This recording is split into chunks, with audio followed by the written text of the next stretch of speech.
I walked into the office. I slammed the pile of graded tests on my desk and said, "No more.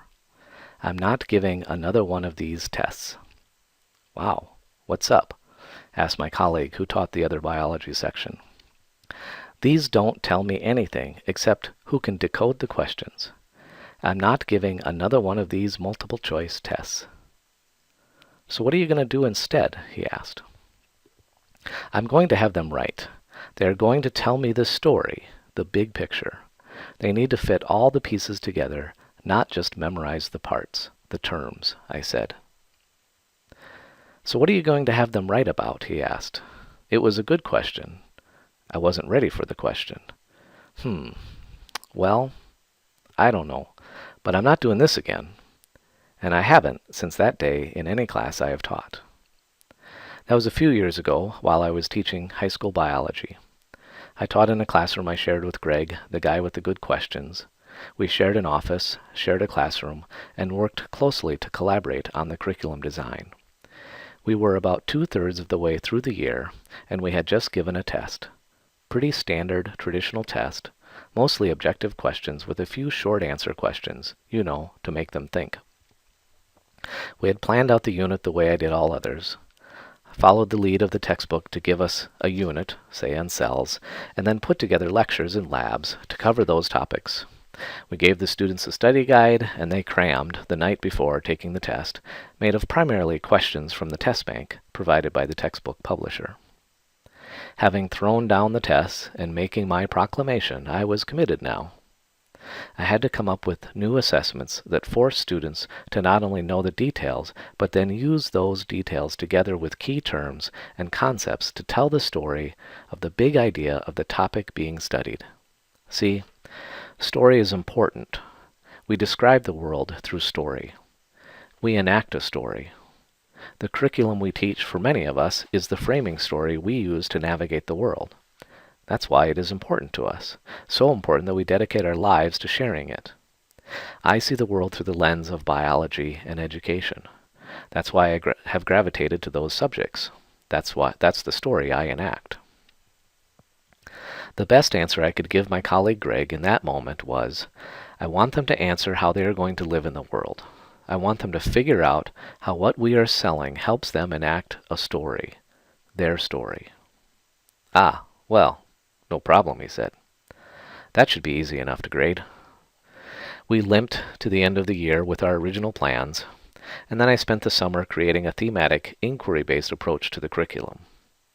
I will share with you the story of that implementation as an example of developing curriculum based on themes, or story, if you will, as opposed to a more traditional approach.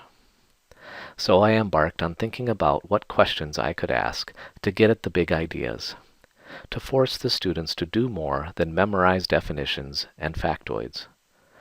It isn't as easy as one might think. Or at least it wasn't at first, until I realized the importance of story, or to put it more into a frame that works for educators, themes. Traditionally, I built curriculum by relying on the standards and the text. But those don't tell a story. When's the last time you read a textbook?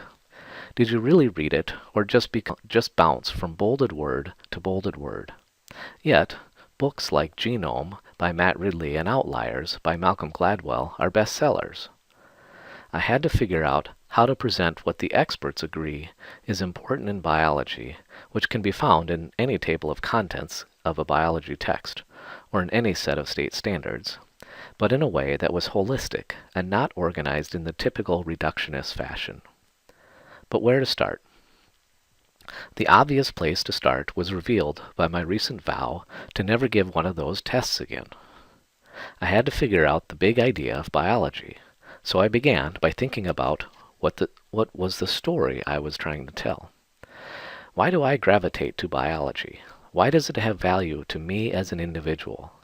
The only way that I will get students to dig deeper than superficial memorization to get an A on a test is for it to have value and meaning to them as well. They had to incorporate it into their own story. Otherwise, they were just memorizing my story. So I began at the end, thinking about the one big question I would ask them at the end of class. Here's the question I started with. I didn't really come up with it. Like all good teachers, I stole it. I stole it from another teacher, a friend of mine, but I think I've gotten a little more mileage out of it. Then how ought you to live? I don't recall Greg's reaction when I first brought this idea forward, but I'm pretty sure if I had texted it to him, this would have been his reply. But he hung with me as I made my case. Ultimately, isn't this question the goal of education?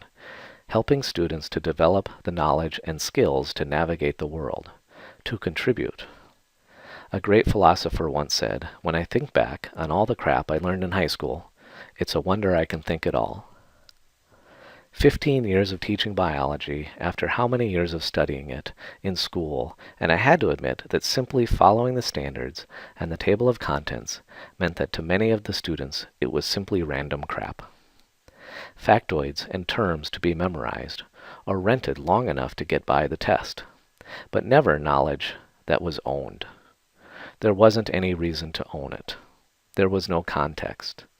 But this question, as out there as it was, provided all the context. If what we did in class didn't somehow help them build an answer to that question, then it was crap, as Paul Simon would call it. I couldn't envision starting the year off in biology with such a reflective question, so I modified it to something along the lines of, what is your role in the biosphere? I then broke it down into 6 thematic questions. And why 6? Well, we were on trimesters, and this allowed us to have each unit or theme end on a grading period. At the end of each grading period, we could ask them to answer the thematic question. I was idealistic, but not stupid. It had to fit into the logistical framework in which I had to work. But let's talk for a minute about why questions.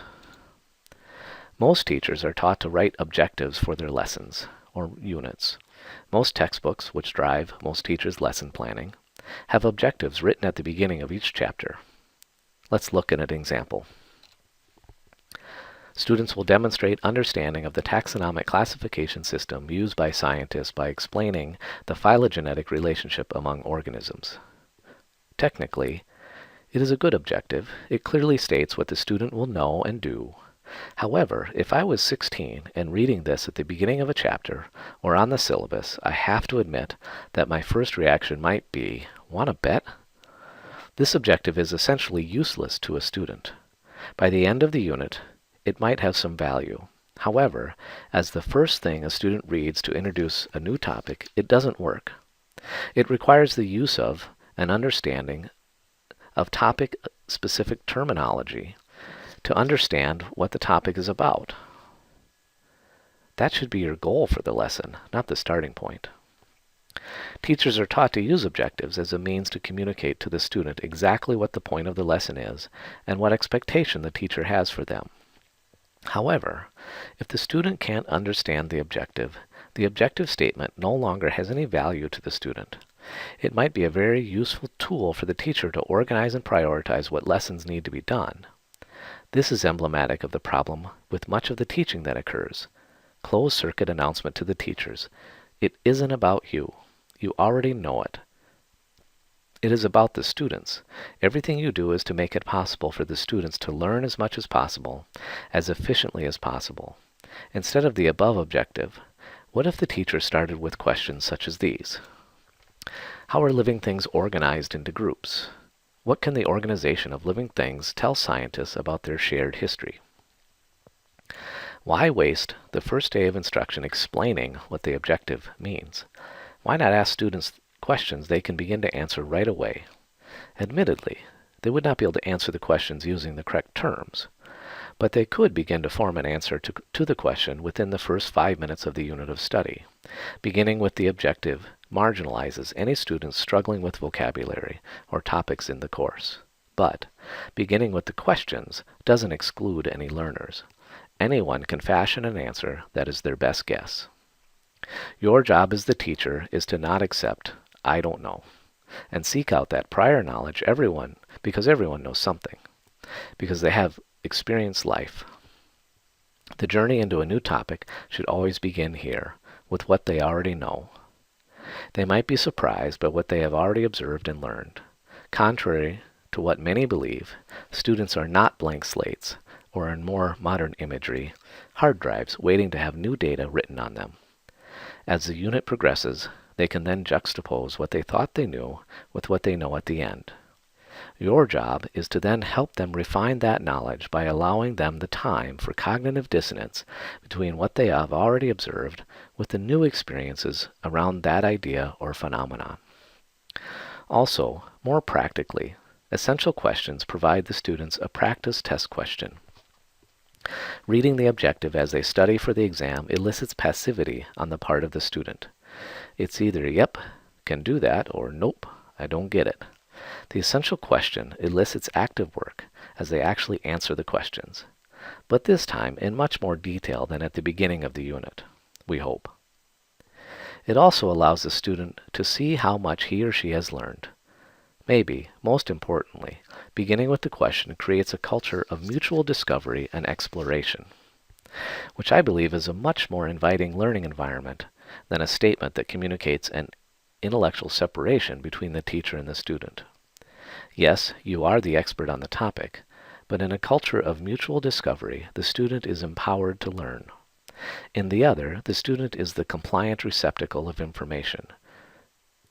This might make for a quieter, more orderly classroom, but also makes for shallower learning and less meaningful construction of knowledge on the part of the student. So questions it is. And we had our big idea question, what is your role in the biosphere? We broke that into 6 thematic questions. How are you a part of the flow of matter and energy in an ecosystem? How are you a part of a dynamic system? What is your role in a dynamic population? How does your body maintain homeostasis within an ecosystem? Genetically, why are we the way we are? And what is our evolutionary history? What do you notice about these 6 questions? Well, 1, they are focused on the individual student except the last 2, which was purposeful. We were trying to move the students from understanding their world from their perspective to then how they fit in and connect to the rest of the life. Second, they are interdisciplinary in the sense they break the reductionist stranglehold on the curriculum content that a traditional text or set of standards have on us as teachers and students. This is the problem with standardization. By following a set of reductionist standards, a text table of contents, we have reduced all subjects, especially science, down into disconnected factoids. No wonder most students are bored in science classes. The standards, I believe, have thrown us back to an assembly line model of education, returned us or trapped us to teaching facts and things and marginalized the teaching of ideas. But that's a whole other lecture. I think I would call that fast food education. This image is from an RSA animate done for a lecture on reforming education by Ken Robinson, which I highly recommend. Once I had our 6 themes, then I did go to the text and the standards to begin identifying what content knowledge was needed to answer the thematic question. I broke each thematic question down into smaller topic questions and then finally into specific guiding questions. I convert it this way from a textbook-based curriculum. The big idea question, or is the course level question. The thematic question is equivalent to a unit, maybe multiple chapters from a textbook. The topic question is equivalent to a chapter topic in a textbook, and the guiding question is equivalent to a lesson. The guiding questions were much more specific. So let's look at the first thematic question again for the first unit on matter and energy. How are you a part of the flow of energy and matter in an ecosystem? So the guiding questions frame the unit for us and the students. So here are the guiding questions. And if you look at these, you will notice that they are very specific to content topics in biology. They have specific answers. There are specific details. But also as you look at these, you'll notice that they're not the typical questions that would be answered for one unit in a typical biology class on cells. For example, there's a bit of energy in here, and cells, and fungus, and bacteria, and ecosystems in even humans. So these were the questions that the students would answer throughout the course of the day, leading to answering the topic questions, leading to answering the thematic question, and then ultimately leading to answering the big idea question. When we focus on the end goal questions, we had to change our assessment now, which meant we had to change how we organized the curriculum. It meant we had to change how we taught. It meant we had to change how we graded. We even had to get rid of the textbook. We changed everything. If I wanted students to answer these thematic questions, and in so doing show not only understanding of facts, terms, and scientific theories, but also show the connections between those and show an ability to incorporate those into the big picture, this required teaching in a way that challenged them to develop deep, conceptual, contextual understanding. In other words, they had to construct meaning by incorporating these new ideas into their own, previously existing worldview. Their story, which had to shift from renting the facts for long enough to pass a test, to owning it, to be able to answer the thematic question, which ultimately was about them and how they fit into the biosphere. This required we become more inquiry-based and constructivist, so they could do the necessary exploration to construct meaning. So let's explore constructivism a bit. Consider this essential question. Where does most of the mass come from in a tree? The soil or the air? If your answer was the soil, you would be in agreement with most people. A study of MIT graduates in the sciences confirmed this answer, except it is wrong. The correct answer is that most of the mass of a tree comes from the carbon dioxide in the air the plant absorbs during photosynthesis. Many people have the false impression about this topic because their lived experience tells them that you put plants in the soil, water them, and they grow bigger. They must be pulling their mass from the soil then. What we truly know is what we learned from lived experience. That is the knowledge we own. The knowledge we rent is the information told to us, but not experienced. Every person who has the experience in the world has preconceived ideas about topics based on their lived experience. Nobody is a blank slate. Even something totally foreign to them gets equated to a lived experience in the form of a metaphor. It is the lived experience that is the knowledge that is owned. Those MIT students were told the right answer at one point in their schooling about the mass of plants and carbon, but it did not coincide with the lived experience. Don't tell me otherwise. I've seen it happen, they would say. I've planted plants in the ground and they get bigger. After the test, the taught knowledge faded away and the lived experience knowledge came back, like mildew bleeding back through a fresh coat of paint. Teaching in a process that incorporates the learning cycle can help to mitigate this problem and help students turn that rented knowledge into owned knowledge. Think of all the information you heard and forgot in school. You rented it because it wasn't taught to you within the context of a bigger narrative story. It wasn't taught to you within the framework of what I call the learning cycle. It was taught to you in a more linear fashion. But learning is not linear. The teacher assumes that you do not know anything about the topic, tells you the correct information about the topic, and then assumes you will come out the other end of the equation with said knowledge, nice and simple, and ineffective. The learning cycle begins with consider. And this is the first phase of the lesson, or sequence of lessons, or even a unit, or even a whole course. This might involve thinking prompts, engaging stories, questioning, demonstration, and so on. This is nothing new in teaching, however. One aspect of the consider phase that is often overlooked is to purposefully engage students in exposing their prior knowledge about a topic. Too often, teachers skip this step and simply use the attention grabber to introduce a topic and tell the students what they are going to experience. Without exposing the prior knowledge, you have embarked on a linear teaching equation and eliminated the possibility of the necessary feedback loop to complete the learning cycle, and you are not honoring the student's own story. The learning cycle continues with the construct phase of the lesson.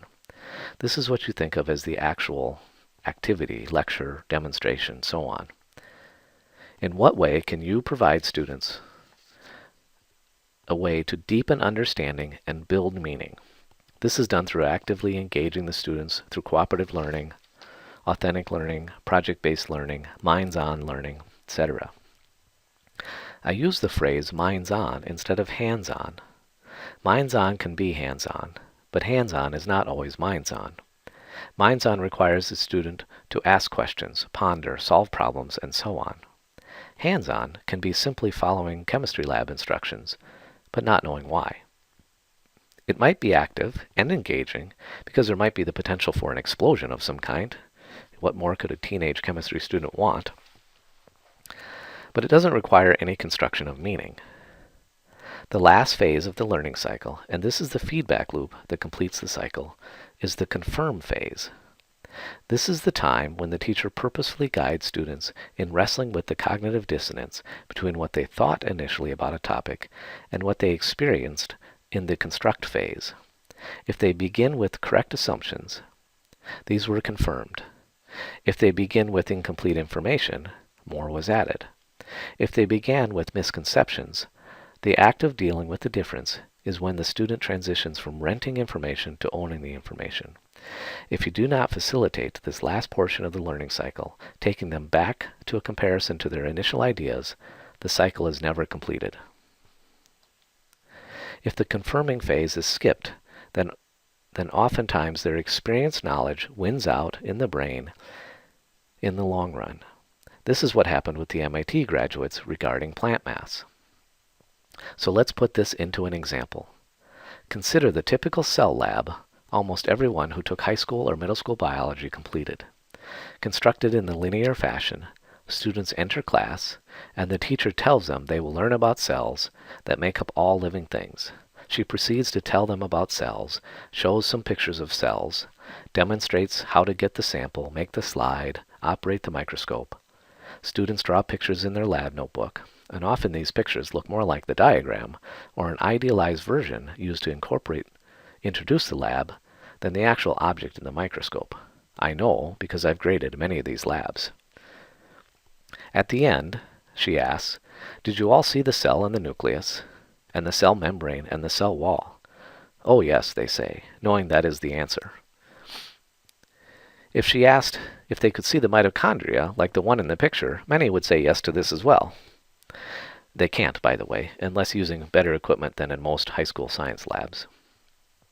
I call this the tell, show, and retell model of teaching.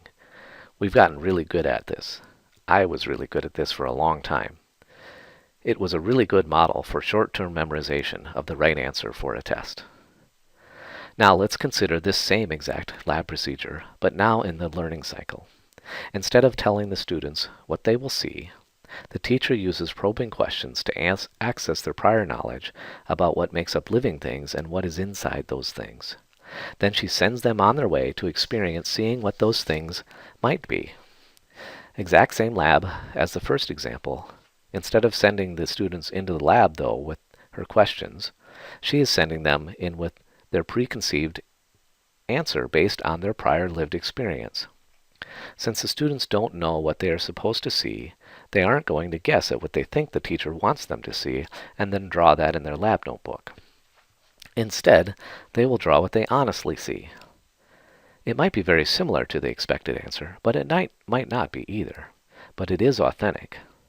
So when do they actually learn the right answer about the cells? Well, now is when the teacher steps in and actually teaches. But of course, she was teaching all along. The confirm phase involves the teacher providing a means for the student to compare what they saw in the microscope to what they already thought they knew about cells. Instead of lecturing up front about cells, she lectures on the back end of the lesson. Instead of taking notes on a blank piece of paper, they are making corrections and additions to their lab report they completed while looking at the cells. In this process, they triangulate around their own knowledge with the accepted science answers about cells, their prior knowledge, and their lived experience in the lab. By doing this, you are completing the learning cycle. The students are constructing new meaning about the nature of cells based on a new lived experience. This has a better chance to replace the prior knowledge and therefore become the perception of cells they own instead of just renting it for the upcoming test. In the end, the activity did not change, but the setup and the closing of the activity were changed, and the traditional lecture was changed from a dispensing of information to a discussion of the students' experiences. This hands-on activity has now been transformed into a minds-on activity as an integral part of the learning cycle. This was the transition we made in the day-to-day teaching that also required a shift to the thematic design of curriculum because it was all about discovery. And a crucial step in the discovery was the incorporation of that new knowledge into one's own story. Let's step back from the daily lessons and look at the curriculum design again.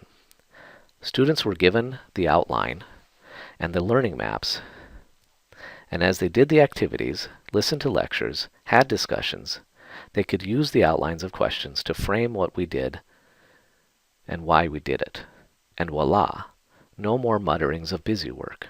Even the most mundane assignment, and yes, there were still some, maybe even many, I wasn't a magician, but it all had a purpose.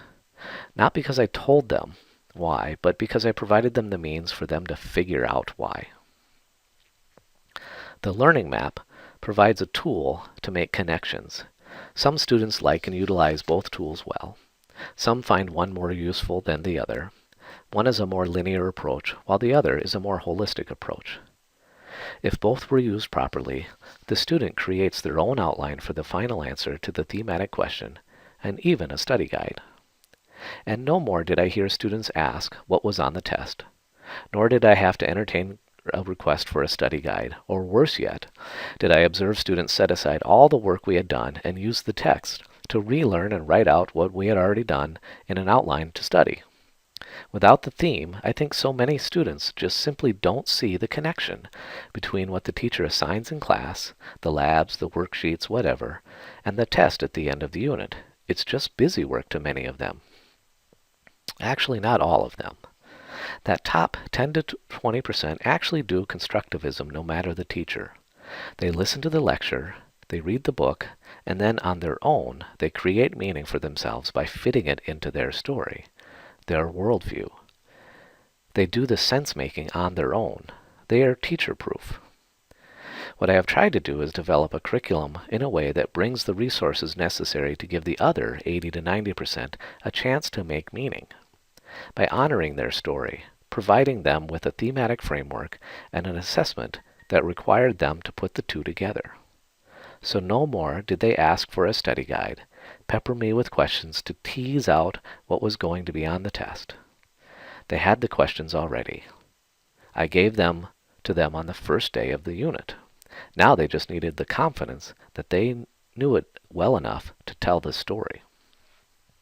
So now back to my story. The day of that first exam came, and they were shocked to see the exam was literally one question, the thematic question. This was new to them. I don't think they actually believed me when I said we were working to get them ready to answer that thematic question. Oh, you should have heard the groans when they saw the single question and the big blank page.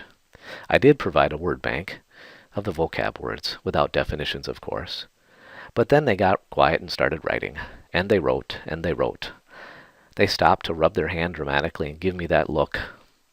I can't believe I have to write this much. Nobody can chew up the scenery like 15 and 16-year-olds. Drama comes naturally.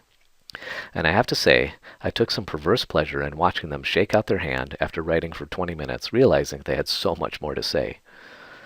But a funny thing happened. I began to hear them talking at other times about other classes. You know, they think we aren't very smart. Or at least they think we are deaf. I'd overhear complaints about the multiple choice tests in other classes. It's like they are trying to figure out what we don't know instead of what we do know. I even had one student say after one of my exams, you know, that was kind of fun. That was a new one for me as a teacher. I think what was fun was that taking the exam now had become the final learning experience. It wasn't just a hurdle to get over to get the grade, but it was the last opportunity for them to not only show what they have learned, but in many cases, I think some students put the finishing touches on figuring out figuring it out while writing their final answer. There they were, sitting taking a test with a little cartoon light bulb over their head. Well, at least I like to see them that way. I'll be honest, some hated it. Can't we just have a multiple choice test, some would ask. But when pressed, they would admit that they could at least guess on those. And that was affirming to hear. I was on the right track. We had developed a thematic framework for a curriculum. We had found a means of assessment that I felt allowed students to really construct an answer holding meaning for them, and was valuable to me as an instructor. The A student became the student who really knew it, not only knew all the terms and theories, but could also use them to answer a bigger question. In addition to the exams, quizzes, labs, and so on, we wanted more inquiry. And this was a difficult decision to make, because it meant we had to let go of some of our content agenda as teachers. We had already had some difficult conversations about content. I recall arguing with Greg about a lab. We've always done that lab. The kids love it, was his argument. But it doesn't answer any of the questions. It has to go. We don't have time to do it just because it's fun, I argued. And we worked our way through replanning the entire curriculum. But now it was very purposeful. If it didn't fit the theme, then it didn't fit. This was almost liberating. As much as the thematic approach helped the students learn more because everything had a context, it also helped us plan better because everything had a context. And if it didn't fit the context, either it was extraneous, or it meant we had missed something important in the essential questions. With the questions done and the assessments figured out, we had completed our teacher content agenda. But we had another agenda. Thematic, inquiry-based curriculum, recall, is the topic here.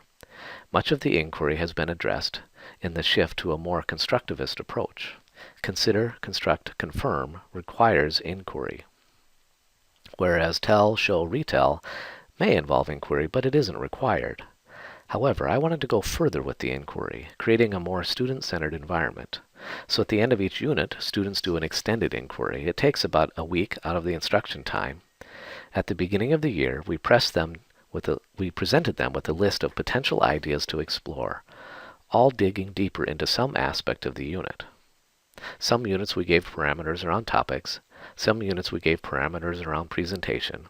The goal is that by the end of the year, they don't need our parameters to create a meaningful project idea to explore. The ultimate is for a student to take an idea or question generated from one of the units and come up with an entirely new way to look at it, or original way to do something with that information. Having established the rest of the inquiry process, we now just had to figure out a way to grade all of this.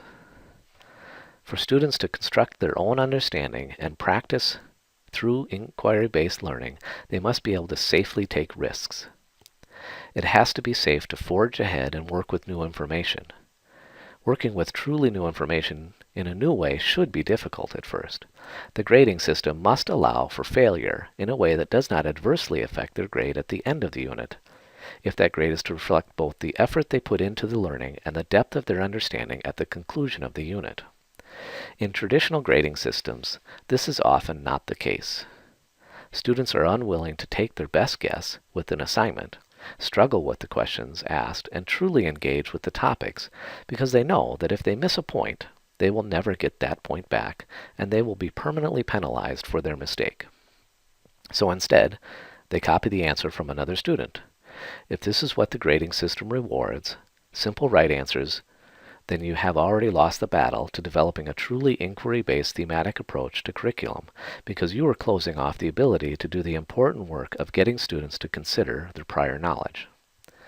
Within an inquiry-based constructivist classroom, the students need to be completing assignments, even simple reading or vocabulary assignments, in a manner that requires them to engage the material, work with it, dialogue with peers and or the teacher about it, and continue to work with the information until they have constructed their meaning for that information in a way that makes sense to them as they incorporate that information into their own experiences and ways of thinking, their own story.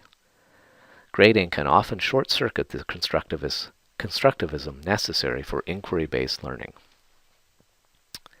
I want to foster this dialogue and engagement in a way that I hope encourages true investigation of ideas and not simple searching for a place from where to copy the right answer.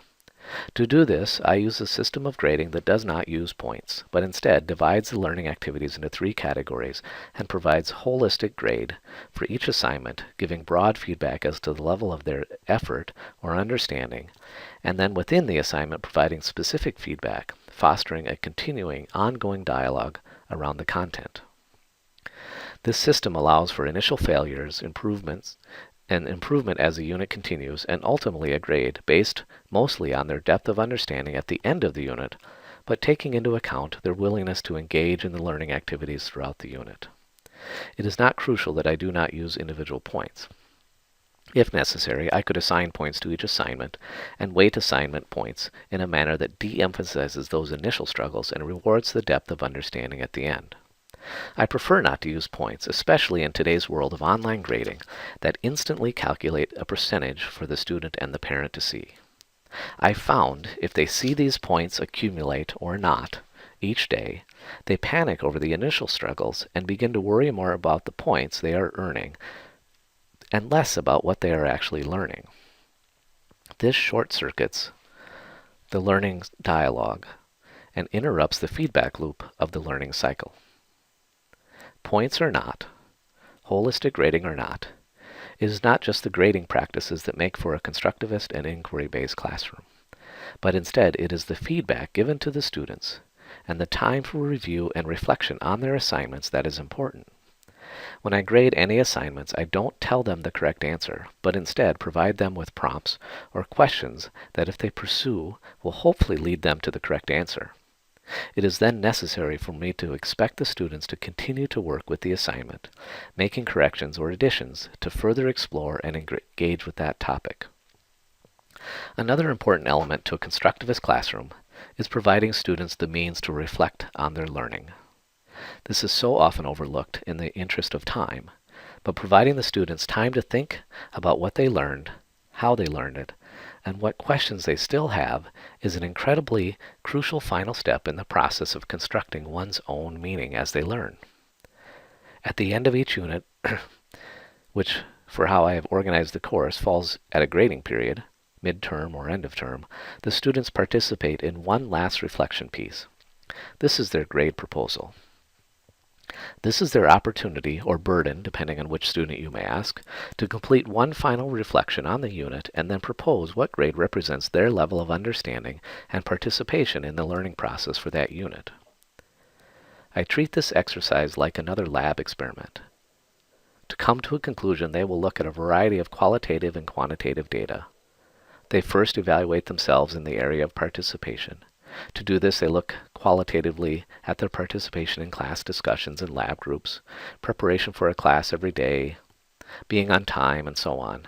For a bit of quantitative data in this category, they review their scores on the daily work. This tells them about their participation in the learning through these as they were graded on a rubric that defines thoughtful, thorough completion only.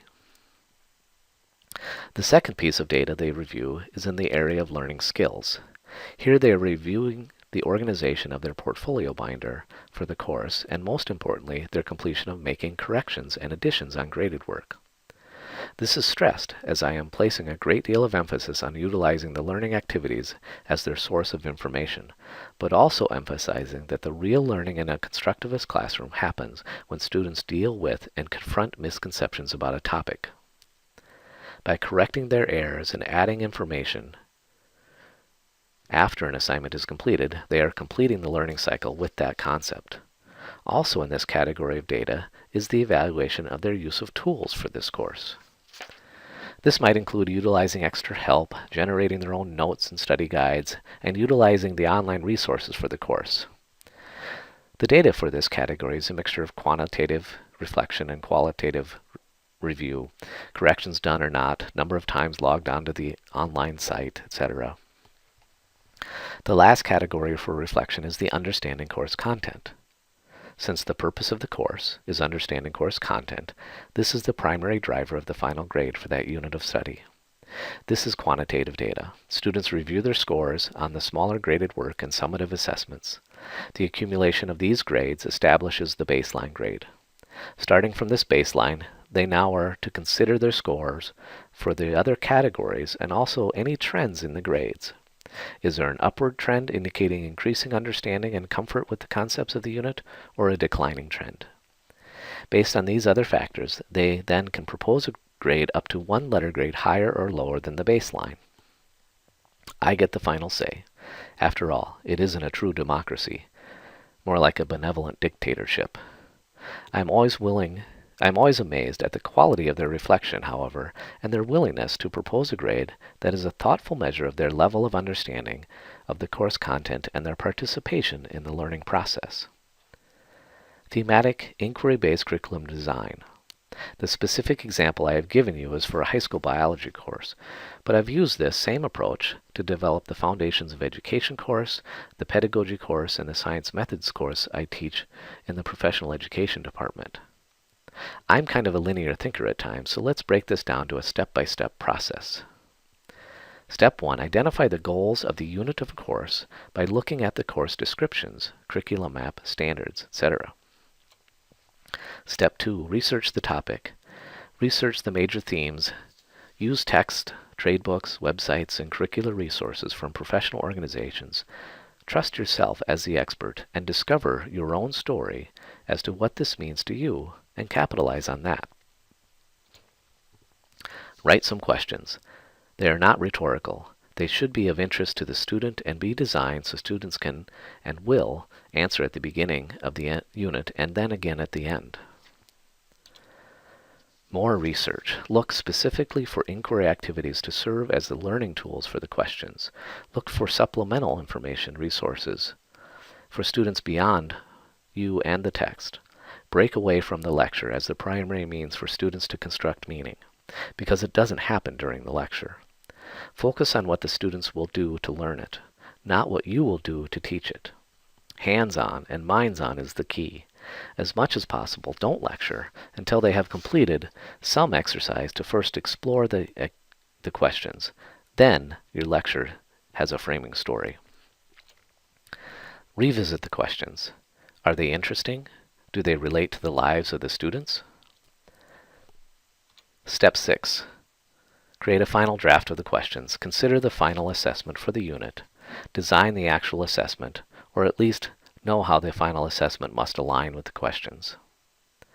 And step 7. Now, organize resources and finalize the individual lesson plans. Too often, we jump right into this, falling into the activity trap. But if it doesn't align with the questions, it doesn't fit. Let it go. Okay, to finish off the story of the implementation of the biology curriculum, the final exam. We were one of the few disciplines that actually implemented a cumulative final exam. Oh, the groans. Oh, the humanity. But we prepped them. We gave them time to go back and review their collected works we have saved for each unit and took time for them to think about and re-answer the 6 thematic questions in a more summary fashion. Now they were ready. And the final exam question was, then, how ought you to live? We did frame the question for them, that they were answering that question in the context of being a member of the biosphere. They wrote pages, used terms, cited examples from labs, summarized theories, made connections between things like photosynthesis and diffusion of molecules in and out of the cells. Brings a tear to my eye, even today. That school is using this curriculum, and the text written to accompany it still, even after I left to come to BSU. I was worried that the other biology teachers just acquiesced to my polite insistence. Here's what we learned reading those final exams and in conversations with the students. They readily see how one idea builds on the other, and they are amazed at how much information they retain at the end of the year, especially in comparison to more traditionally designed courses. The design of a thematic curriculum such as this forces them to go so much deeper than simple memorization. They are guided to see the connections. The teachers at this school report still being amazed at the content details students remember 2, 3, or 4 years after completing the class. Lastly, a benefit we did not anticipate was the natural differentiation that occurs. Because of the nature of the assessment and the use of the questions, I think it is ultimately more accessible to all levels of learners. And really, I couldn't think of a better endorsement.